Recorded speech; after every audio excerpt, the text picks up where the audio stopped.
কেমন আছেন বন্ধুরা? আশা করি আপনারা সবাই খুব ভালো আছেন। আমার এই ছোট্ট চ্যানেলের আরেকটি নতুন রেসিপিতে আপনাদের সবাইকে অনেক অনেক অনেক স্বাগত জানাই। বন্ধুরা ঢ্যাঁড়সের তরকারি খেয়ে খেয়ে আমাদের মুখে অরুচি চলে এসেছে। সেই জন্য মুখে স্বাদ পাল্টানোর জন্য আজকে আমি ঢ্যাঁড়সের সম্পূর্ণ নতুন একটি রেসিপি আপনাদের সঙ্গে শেয়ার করব। আপনারা প্রথম থেকে শেষ পর্যন্ত ভিডিওটি দেখতে থাকুন, আশা করি ভালো লাগবে। তো বন্ধুরা দেখুন, এই গামলাতে আমি 300 গ্রাম ঢ্যাঁড়স নিয়েছি। আর ঢ্যাঁড়সগুলো দেখুন একদম ছোট ছোট, একদম নরম নরম ঢ্যাঁড়স। প্রথমে আমি ঢ্যাঁড়সটাকে জল দিয়ে ধুয়ে নেব।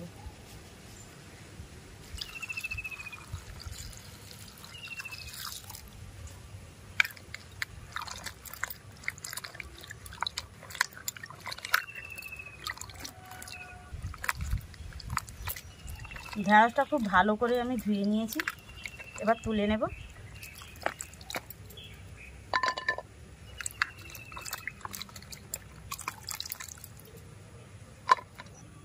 আরও একবার ঢ্যাঁড়সটা ভালো করে ধুয়ে নেব।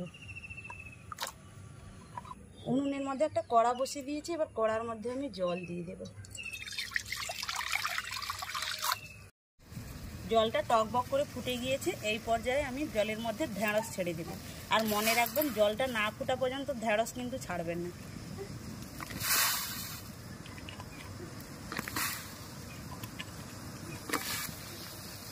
কড়ার মধ্যে আমি কিন্তু ঢাকনা দেব না, ঢাকনা দিলে ঢ্যাঁড়সটা বেশি সেদ্ধ হয়ে যাবে। এইভাবে আমি 3 মিনিট সেদ্ধ করে নেব।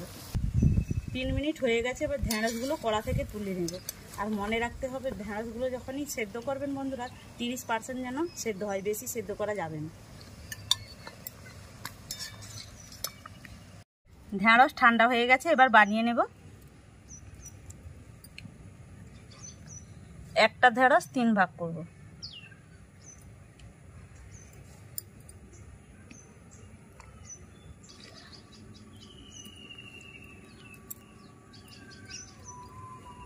ঢ্যাঁড়স বানিয়ে নিয়েছি, এবার এটাকে আমি সাইডে রেখে দেব। এখানে আমি 3টা ডিম নিয়েছি, এই ডিমগুলো এবার বাটির মধ্যে ভেঙে নেব।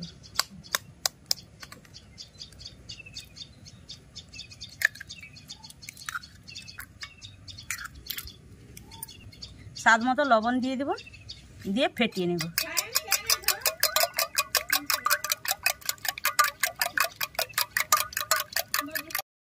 ডিম ফেটিয়ে নিয়েছি, এবার রান্নার কাজে চলে যাব। কড়ার মধ্যে তেল দিয়ে দেব।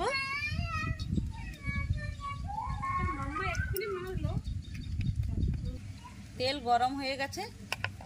একটা বড় সাইজের পেঁয়াজ এইভাবে কুচি করে নিয়েছি, এবার তেলের উপরে দিয়ে দেব।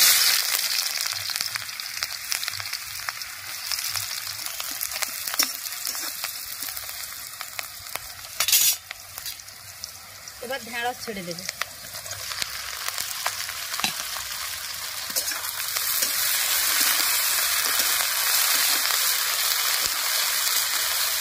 এবার দিয়ে দেবো লবণ। ডিমে যেহেতু লবণ আছে, লবণটা এই পরিমাণ দিয়ে দেবো।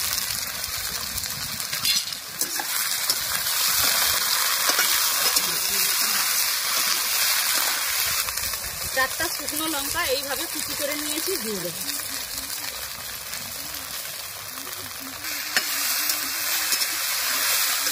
এবার দিয়ে দেবো অল্প একটু গোলমরিচ গুঁড়ো।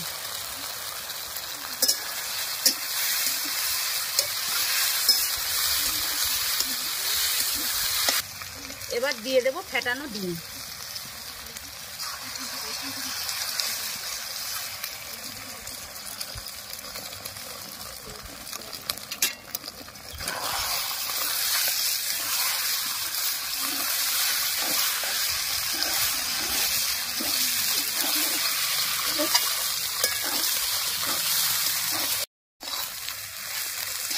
ডিম দিয়ে চুলার আঁচটা কিন্তু আমি একদম হালকা রেখেছি, আর ভাজাও হয়ে গেছে দেখুন। এবার আমি নামিয়ে নেব।